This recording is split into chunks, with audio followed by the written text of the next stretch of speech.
ময়নায় নিখোঁজ বিজেপি কর্মীর দেহ উদ্ধার। পুকুরে মিলল বিজেপি কর্মী সুব্রত অধিকারীর দেহ। খুন করা হয়েছে ছেলেকে, এমনটাই অভিযোগ মৃতের মায়ের। রবিবার থেকে নিখোঁজ ছিলেন বিজেপি কর্মী। অনুষ্ঠান দেখতে যাচ্ছেন বলে বাড়ি থেকে বেরিয়েছিলেন বিজেপি কর্মী।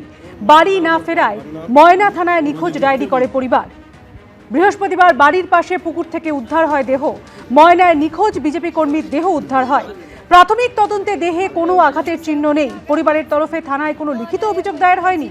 দেহ ময়নাতদন্তের জন্য পাঠানো হয়েছে। ময়নাতদন্তের রিপোর্ট এলে মৃত্যুর কারণ জানা যাবে, জানালেন পূর্ব মেদিনীপুরের ভারপ্রাপ্ত পুলিশ সুপার মিতুন দে।